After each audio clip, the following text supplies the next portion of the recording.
Hey guys, welcome to my YouTube channel Mangalam Classes. तो आज हम कंटिन्यू करते हैं क्लास 10 की हिस्ट्री के first chapter nationalism in Europe के सेकंड पार्ट को। तो सेकंड पार्ट क्या है? Making of nationalism in Europe. In Europe कि किस तरह से यूरोप के अंदर लोगों में राष्ट्रवाद की भावना जागी, नेशनलिज्म कैसे यूरोप के अंदर पहुंचा। अगर आप मिड 18th सेंचुरी के यूरोप के मैप को देखेंगे तो आपको दिखेगा कि उसके अंदर कोई ऐसे कंट्रीज नहीं थी जैसे आज हम यूरोप का मैप देखते हैं। यूरोप के मैप के अंदर आपको कई सारी कंट्रीज आज दिख जाएंगी, लेकिन उस टाइम पर यूरोप के अंदर कोई भी कंट्री स्टेट नहीं थी। आज हम देखते हैं जर्मनी, इटली और स्विट्जरलैंड। ये जो देश हम लोग देख रहे हैं, ये जो हैं उस समय पर कुछ अलग तरीके से डिवाइड किए गए थे। किस तरह से? किंगडम, डचीज, डचीज और कैंटन्स। और इनके अंदर जो राजा थे उन्होंने अपना अपना एरिया इसके अंदर बांटा हुआ था। जो ईस्टर्न और सेंट्रल यूरोप है, यानी कि आपका पूर्वी और मध्य यूरोप, ये जो है इनके अंदर ऑटोक्रेटिक मोनार्कीज थी। अब ऑटोक्रेटिक मोनार्कीज क्या होती हैं? ऑटोक्रेटिक मोनार्कीज क्या होती हैं? राजशाही, जहां पर किंग होता है, ये होती है आपकी ऑटोक्रेटिक मोनार्कीज। तो इनके अंदर जो है ऑटोक्रेटिक मोनार्कीज थी टेरिटरीज के अंदर, और जिसके अंदर कई तरह के लोग होते थे। एक टेरिटरी के अंदर, एक क्षेत्र के अंदर, राजा के राज्य के अंदर अलग अलग तरह के लोग होते थे इसमें, जिनका कॉमन कल्चर नहीं था। कॉमन कल्चर अलग अलग लोगों का नहीं होगा। कॉमन कल्चर नहीं था, लैंग्वेज नहीं थी सेम। तो इस तरह से ये अलग अलग टेरिटरीज, एक ही टेरिटरी के अंदर अलग अलग तरह के लोग रहते थे। अब इनके बीच में सिर्फ एक चीज कॉमन थी कि ये लोग जो है सिर्फ और सिर्फ अपने राजा की बात सुनते थे। राजा इनके लिए सब कुछ था। जैसे एक एग्जांपल लेते हैं, हैब्सबर्ग एम्पायर था। कौन सा? Habsburg empire. इसके अंदर क्या था? इसके अंदर ऑस्ट्रिया, हंगरी, ये सब आते थे। ऑस्ट्रिया भी था और हंगरी भी था। ये दोनों जो हैं किसके अंडर थे? इसके अंडर थे। तो इसके अंदर क्या था? इसके अंदर कई सारे अलग अलग रीजन थे, लोग थे। इसके अंदर कौन कौन से रीजन आते थे वो हम लिखते हैं। इसके अंदर आपके आ जाते थे अल्पाइन रीजन, अल्पाइन रीजन और टायरोल, ऑस्ट्रिया, सुडेटेनलैंड। और इन सब के अलावा और कौन आता था? बोहेमिया। ये भी एक जगह थी जो इस किंगडम के अंदर आती थी। कौन से? हैब्सबर्ग एम्पायर के अंदर। अब इसके अंदर क्या था? ये जो है इटालियन स्पीकिंग प्रोविंसेस थे। जैसे इनके अंदर कोई जर्मन स्पीकिंग था, कोई इटालियन स्पीकिंग थे। और इटालियन स्पीकिंग कौन से थे? जैसे आपका हो गया लोम्बार्डी, वेनेशिया, ये सब आपके थे इटालियन स्पीकिंग। और जो मैंने आपको अभी बताया था ये चार नाम, जैसे आपका बोहेमिया है, टायरोल, ऑस्ट्रिया, सुडेटनलैंड, इनके अंदर लोग जर्मन बोलते थे। जबकि लोम्बार्डी और वेनेशिया, इसके अंदर क्या बोलते थे लोग? इनके अंदर लोग बोलते थे इटालियन। तो इस तरह से इनकी लैंग्वेजेस भी अलग अलग थी। अब हंगरी के अंदर जो ज़्यादातर लोग थे, अराउंड 50% लोग थे, आधे, लगभग आधे लोग हंगरी के अंदर, वो क्या बोलते थे? वो बोलते थे मैग्यार। मैग्यार ये एक तरह की लैंग्वेज थी। जबकि बाकी के लोग जो है छोटी मोटी बोलियां बोलते थे, कई तरह की डायलेक्ट्स बोलते थे। गैलिशिया के अंदर जो एरिस्टोक्रेसी थी वो पॉलिश बोलती थी। कहाँ पर? गैलिशिया में। यहाँ पर एरिस्टोक्रेसी पॉलिश बोलती थी। एरिस्टोक्रेसी यानी कि जो राजा महाराजा वगैरह थे, शाही खानदान, वो बोलते थे पॉलिश। अब इसके अलावा ये जो आपको डोमिनेंट ग्रुप्स बताए हैं, इनके अलावा कई जो ऐसे भी थे जो एम्पायर के बाउंड्री के आसपास रहते थे, मतलब थोड़ा सा दूर दराज एरिया में राज्य के, उन लोगों की अलग अलग लैंग्वेजेस होती थी।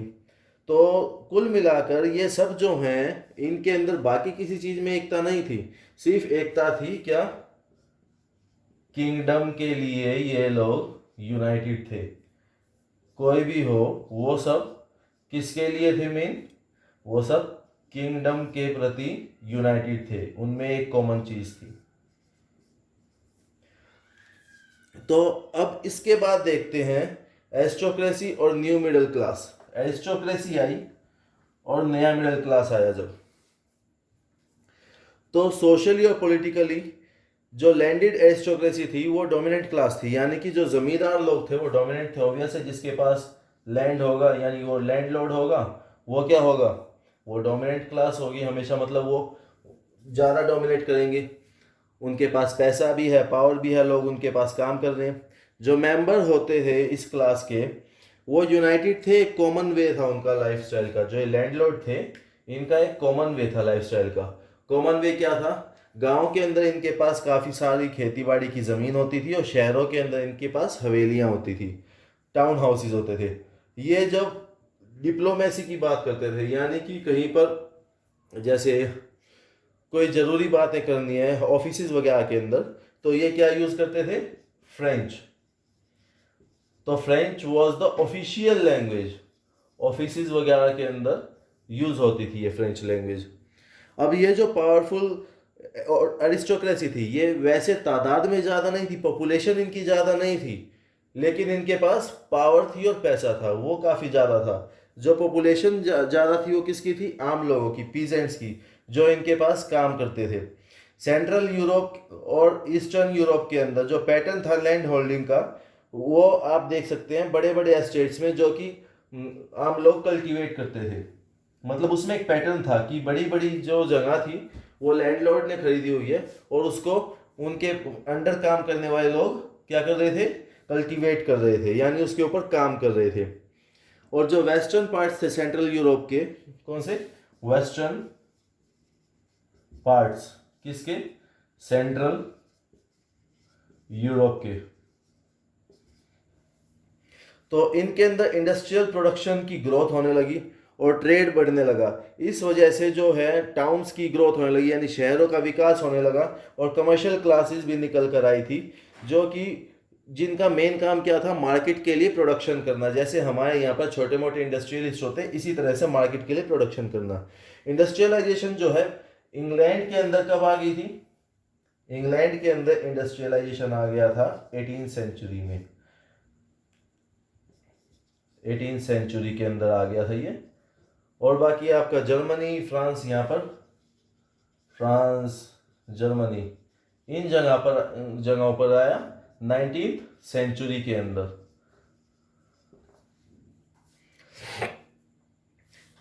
तो शुरुआत में क्या हुआ, नए नए सोशल ग्रुप इसमें से निकल कर आए, जो वर्किंग क्लास पॉपुलेशन के अंदर थे। मिडिल क्लास भी आ गया, मिडिल क्लास भी इंडस्ट्रियलिस्ट थे, बिजनेसमैन थे, प्रोफेशनल थे। सेंट्रल और ईस्टर्न यूरोप के अंदर ये जो ग्रुप थे, ये कम थे लेट 19th सेंचुरी तक। ये जो है एजुकेटेड थे, कौन से, मिडिल क्लास जो थे, इनका नंबर थोड़ा कम था। ये लोग कौन कौन थे, ये आपके इंडस्ट्रियलिस्ट थे, बिजनेसमैन थे। तो इनकी तादाद थोड़ी सी कम थी शुरुआत में, लेट 19th सेंचुरी तक, यानी कि 1870s के बाद से 1900 से पहले तक इनकी तादाद थोड़ी सी कम थी। ये लोग लेकिन धीरे धीरे एजुकेटेड थे, एजुकेटेड होते गए थे, और इनके अंदर आइडियाज़ आ गए थे नेशनल यूनिटी के।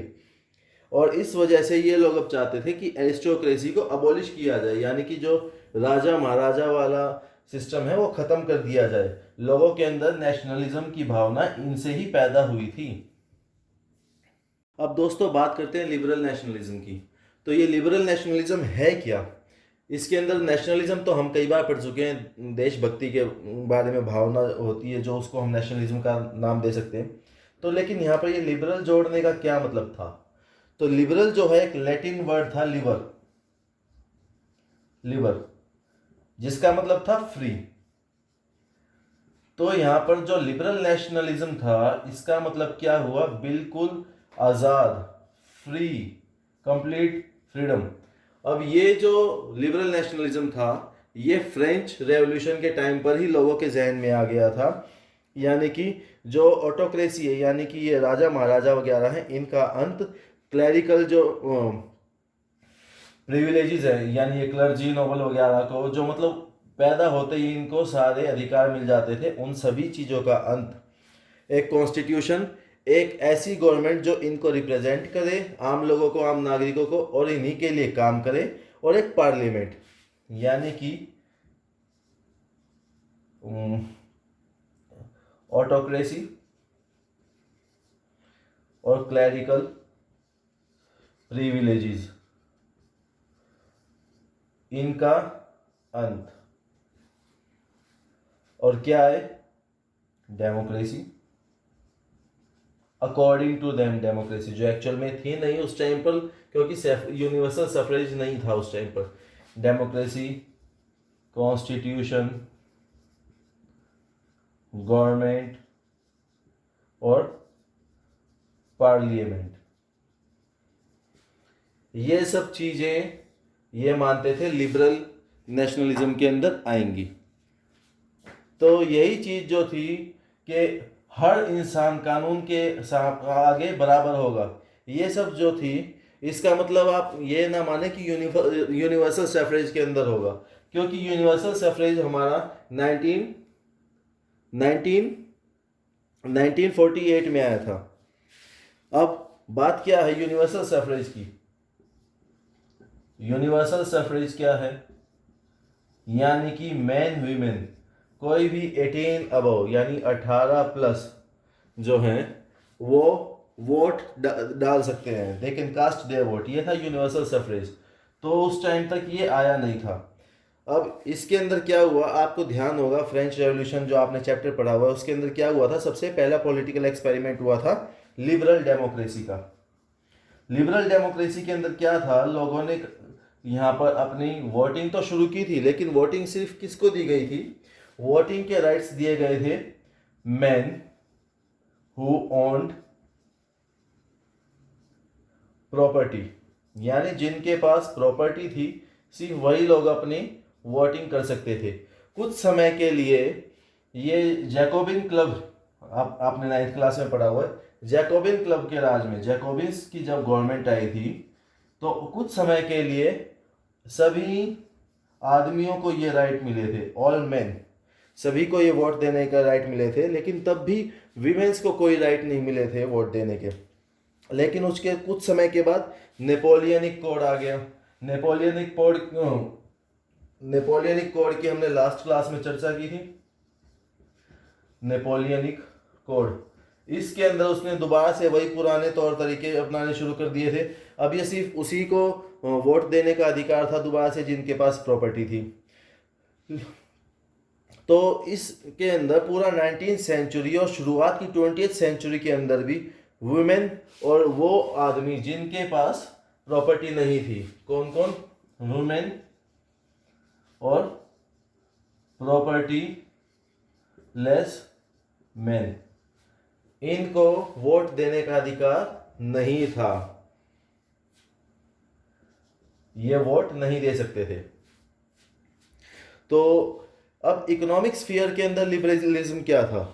अब इकोनॉमिक दायरे के अंदर लिबरलिज्म क्या था? ये तो हमने अभी सोशल देखा, सोशल पॉलिटिकल, इसके अंदर दोनों चीज़ें आ गई थी। नेपोलियन ने दोबारा से जो वुमेन थी उनको मतलब माइनर बना दिया था कि ये सिर्फ अपने पति पर या पिता के ऊपर ही उनके ही अधीन है, इनको कोई राइट नहीं दिया गया था। इकोनॉमिक स्फीयर के अंदर क्या था, इन कंडीशंस के अंदर लिबरलिज्म का मतलब क्या था? अब हमने लास्ट क्लास में पढ़ा था कि नेपोलियन ने जो है अलग अलग जगह पर जाकर एक ही वेट और मेजरमेंट शुरू किया था, और करेंसी भी उसने सेम कर दी थी लगभग।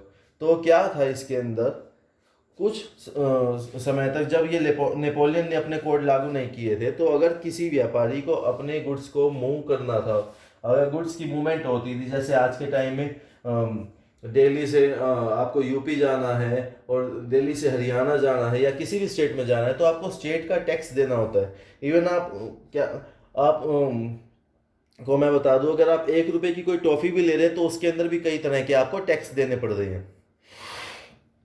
तो इसी तरह उस टाइम पर था।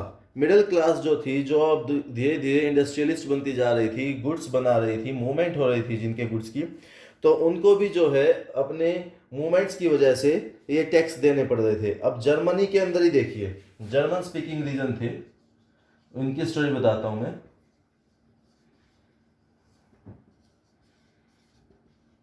इन रीजन्स के अंदर क्या था, अब नेपोलियन की वजह से क्या अच्छा हुआ था, जर्मनी के अंदर अराउंड 39 स्टेट से हर एक के अंदर, सभी के अंदर नहीं, मतलब ज़्यादातर के अंदर अलग अलग वेट और मेजर थे। उनकी खुद की करेंसी थी, करेंसी खुद की हो गई उनकी, वेट्स और मेजर्स, ये सब जो है अलग अलग थे। दे वर डिफरेंट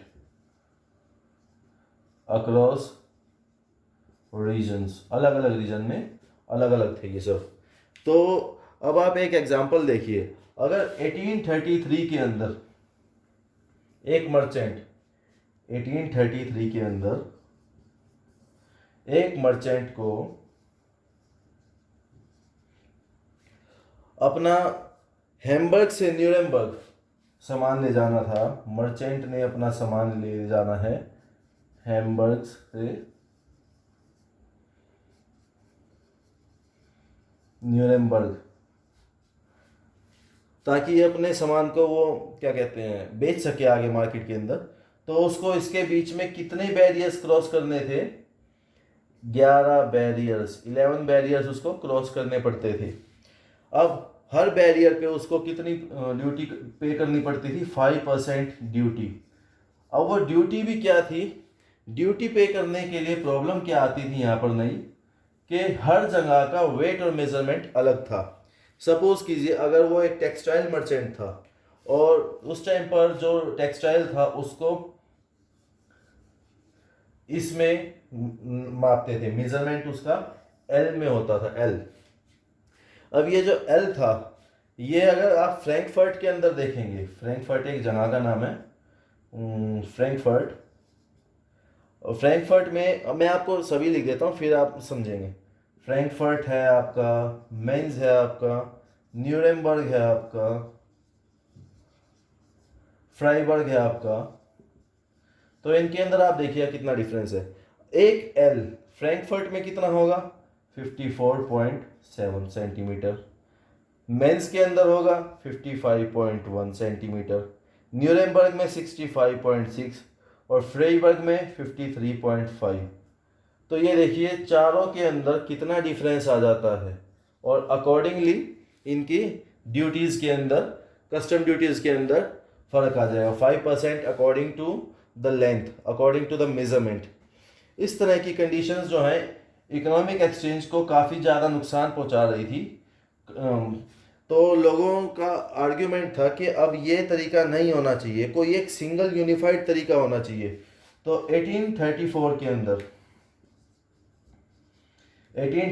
के अंदर एक यूनियन बनी जिसका नाम रखा गया ज़ोल्वेरीन, ज़ोल्वेरीन।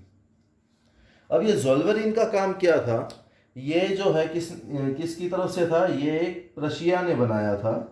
रशिया जो है कंट्री थी, रशिया ने बनाया था, और इसको ज़्यादातर जर्मन स्टेट्स ने ज्वाइन किया। जर्मन स्टेट्स ने इसको ज्वाइन किया, भाई सीधी सी बात है, जो हमारा फ़ायदा कराएगा हम तो उसके साथ ही जाएंगे। ज़्यादातर जर्मन स्टेट्स ने ज्वाइन किया। अब इसका कितना फ़ायदा था आप ये देखिएगा, उस टाइम पर वहाँ पर थी 30 करेंसीज जो रिड्यूस हो गई कितने पर, 2 करेंसीज पर, मतलब सिर्फ 2 करेंसीज रह गई बाकी सारी करेंसीज ख़त्म कर दी गई थी। और इसी तरह धीरे धीरे यहाँ पर रेलवे नेटवर्क आ गए। रेलवे नेटवर्क की वजह से वैसे भी चीज़ों का आना जाना और ज़्यादा हो गया, मूवमेंट बड़ी आसान हो गई। तो ये था आपका इकोनॉमिक लिबरलिज्म। अब चलेंगे अगले टॉपिक पर। तो दोस्तों अब हम बात करते हैं लिबरल के बाद कंजर्वेटिज्म। कंजर्वेटिज्म ये क्या है? ये टर्म का इस्तेमाल किया जाता है तब जब लोग पुराने ट्रेडिशंस को ही अपनाना पसंद करते हैं। अब नेपोलियन जो है, नेपोलियन कब मरे थे? इनकी डेथ हुई थी 1815 के अंदर। और इनको हराने वाले कौन कौन थे? इनको हराया था ब्रिटेन, रशिया, प्रशिया और ऑस्ट्रिया।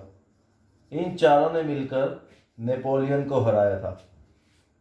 तो क्या हुआ, नेपोलियन की हार के बाद 1815 के अंदर इन लोगों के अंदर दोबारा से कंजर्वेटिज्म की भावना आई कि अब इनको, नेपोलियन को हराने के बाद हम लोग अपने पुराने ट्रेडिशंस के अंदर चले जाएंगे। सोसाइटी के अंदर पुराने ट्रेडिशन कौन से?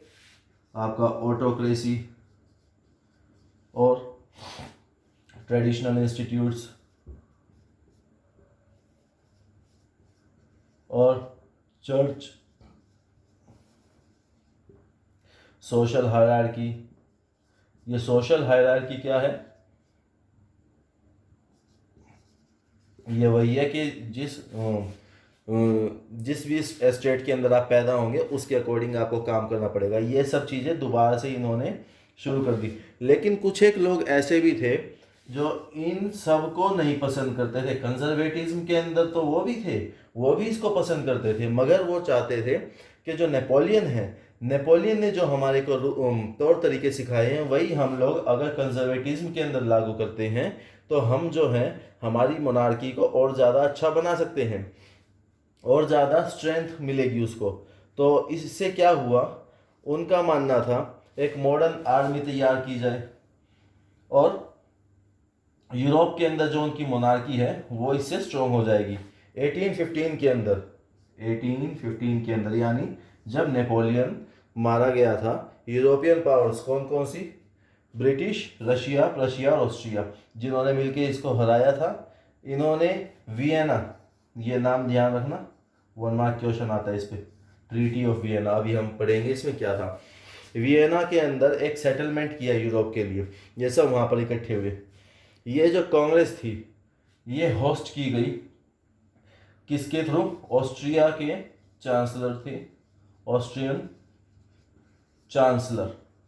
जैसे हमारे यहाँ पर पीएम होते हैं, अमेरिका के अंदर प्रेसिडेंट होते हैं, वैसे ही वहाँ पर ऑस्ट्रियन चांसलर थे जिनका नाम था ड्यूक मैटरनिक। इन्होंने इसको होस्ट किया, मेन हेड थे ये। जो डेलीगेट्स थे उन्होंने क्या किया? Treaty of Vienna, treaty of Vienna. इसके अंदर क्या हुआ, इन्होंने अपने पुराने तौर तरीके दोबारा लाने की कोशिश की। जो नेपोलियन ने मतलब फ्रेंच रेवोल्यूशन के बाद जितने भी चेंज लाए थे यूरोप के अंदर वो इन्होंने वापस लाने शुरू कर दिए। ये ट्रीटी, ये समझौता हुआ। और इसके बाद जो बॉर्बन डायनासिटी थी, बॉर्बन डायनासिटी थी, कहाँ की थी ये थी फ्रांस की। फ्रेंच रेवोल्यूशन के बाद जिसको ख़त्म कर दिया गया था, इसको दोबारा से अस्तित्व में लाया गया, दोबारा से इसको फ्रांस की राजगद्दी पर लाया गया, दोबारा इसको पावर दी गई। और फ्रांस के पास जितनी भी टेरिटरीज थी जो नेपोलियन ने जीती थी वो सारी फ्रांस से वापस ले ली गई। नेपोलियन ने जितना भी कुछ जीता था, इनको हम नाम देते हैं नेपोलियनिक टेरिटरीज, इन सबको ख़त्म कर दिया गया। ये वापस अपने अपने जिस देश में ये थे उन्हीं जगह को वापस दे दिया गया। अब लेकिन एक बात इसके अंदर जो है आपको ध्यान रखनी है, वो क्या है? जो जर्मनी के 39 एरियाज थे, 39 टेरिटरीज थे जर्मनी के अंदर, जिनको नेपोलियन ने जीता था, वो 39 रीजन्स को जो है टच भी नहीं किया। वर अनटच्ड, ऐसे ही छोड़ दिया गया उनको। लेकिन एक चीज़ का ध्यान रखा गया कि हम जब अपने नए नए किंगडम बनाएंगे तो हम उनकी जो बाउंड्रीज थी, बाउंड्रीज के ऊपर कुछ एक इम्पोर्टेंट स्टेट्स बना देंगे ताकि फ्रांस दोबारा से उनके ऊपर कब्जा करने की गलती ना करे। इस तरह से ये जो फ्रांस को है इन्होंने सीमित कर दिया।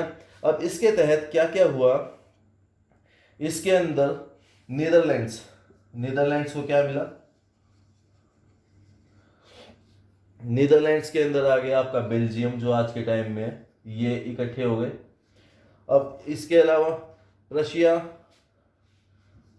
रशिया को क्या मिला, इसको इंपॉर्टेंट वेस्टर्न फ्रंटियर्स दिए गए। ऑस्ट्रिया, इसको क्या मिला, इसको कंट्रोल मिला नॉर्दर्न इटली। लेकिन जो जैसे मैंने आपको बताया नेपोलियन ने जिनको जीता था 39 स्टेट्स को जर्मनी की उनको नहीं छेड़ा गया था।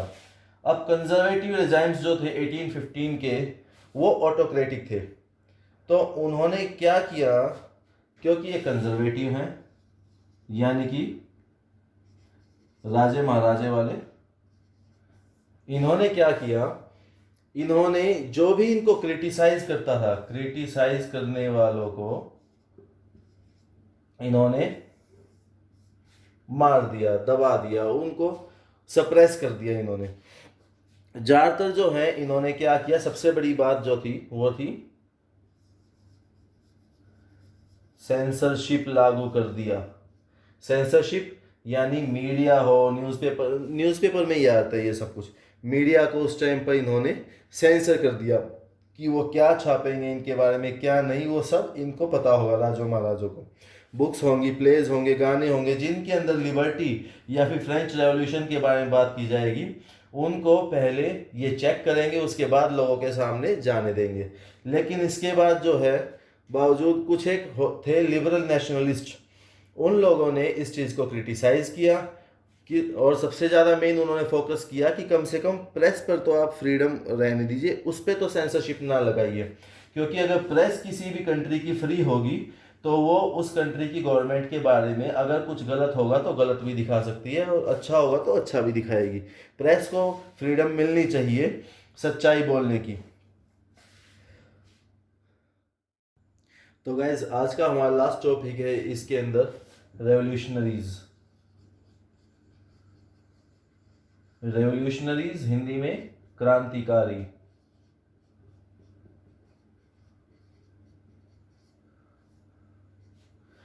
तो 1815 के बाद के जो साल आए थे उसके अंदर क्या हुआ, लिबरल नेशनलिस्ट को अंडरग्राउंड होना पड़ा था। लिबरल नेशनलिस्ट आपको बताया था, लिबरल नेशनलिस्ट इनको अंडरग्राउंड होना पड़ा था। क्यों? क्योंकि जो कंजर्वेटिव्स थे, जो मोनार्की थे, ये ऑटोक्रेटिक थे गवर्नमेंट वाले, ये इनको अगर ये इनके खिलाफ बोल रहे थे तो इनको दबा रहे थे, इनको मार रहे थे, इनकी आवाज़ को नहीं उजागर होने दे रहे थे। तो इस वजह से क्या बनने लगा, सीक्रेट सोसाइटीज।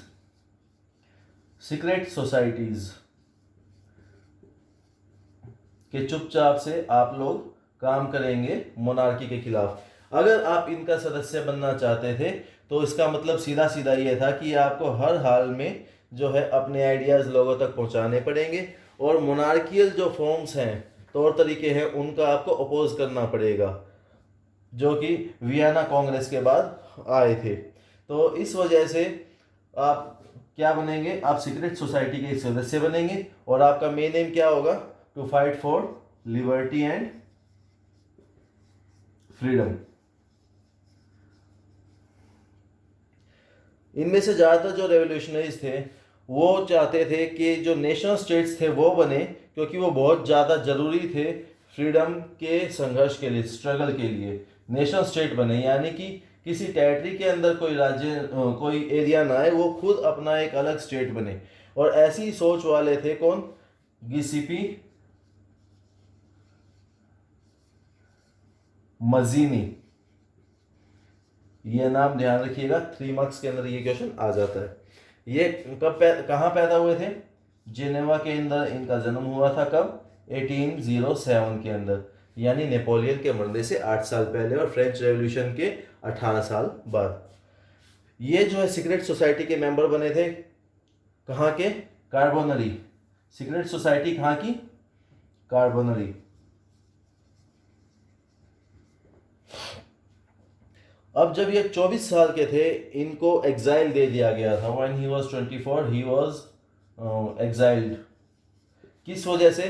क्योंकि इन्होंने लिगुरिया के अंदर, लिगुरिया एक जगह था, वहाँ पे इन्होंने रेवोल्यूशन की कोशिश की थी। कब? 1831 के अंदर। लेकिन इन्होंने उसके बावजूद 2 और अंडरग्राउंड सोसाइटी शुरू करी। अब वो 2 जो अंडरग्राउंड सोसाइटीज थी, ये ध्यान दीजिएगा, 1 मार्क के क्वेश्चन में आते हैं ये। कौन सा? यंग इटली और यंग यूरोप। अब ये कहाँ कहाँ शुरू करी थी वो मैं आपको लिख देता हूं। ये थी मर्सेल्स में, और यंग यूरोप थी बर्न के अंदर। अब इनके अंदर कौन मेंबर होते थे? लाइक माइंडेड यंग मैन, यानी कि एक जैसे सोच विचार वाले जो लोग होते थे। पोलैंड है, फ्रांस है, इटली है, जर्मन स्टेट्स के बाकी लोग हैं। अच्छा, मजीनी की क्या सोच थी कि जो भगवान है, भगवान ने ये अगर देश बनाए भी हैं तो किस लिए बनाए हैं? ताकि जो इंसानियत है एक साथ रहे, मतलब मिलजुल कर रहे, किसी के ऊपर कोई अत्याचार ना हो, सब हर एक की हेल्प करे। तो ये जो यूनिफिकेशन था वो चाहते थे, ये सब जो जितने भी हैं लोग मिलकर रहें, एकता के साथ रहें। ये यूनिफिकेशन जो है, यही इटालियन लिबर्टी का एक आधार बन सकती है। इटालियन लिबर्टी यानी कि बेसिकली ये इटली के फ्रीडम के बारे में बात कर रहे हैं हर तरह से। तो ये यूनिफिकेशन की बात कर रहे थे, यूनिफिकेशन ऑफ इटली। अच्छा, इस मॉडल के ऊपर आगे चलकर कई सारी सीक्रेट सोसाइटीज़ भी बनी। कहाँ कहाँ पर? जर्मनी में, फ्रांस में, स्विट्जरलैंड में और पोलैंड में। अब मजीनी जो हैं वो मोनार्की के खिलाफ काफ़ी ज़्यादा अपोज रहते थे, उनका हमेशा विरोध करते थे। इस वजह से जो चांसलर थी ऑस्ट्रिया की, जिनका नाम क्या था मैंने आपको बताया था? मेटरनिक। उन्होंने उनको एक नाम दिया था, most dangerous enemy of our social order. ये इनके लिए उन्होंने कुछ शब्द बोले थे कि इन्होंने ऑस्ट्रियन चांसलर ने, जिन्होंने ट्रीटी ऑफ वियना को होस्ट किया था। तो दोस्तों आज के लिए बस इतना ही।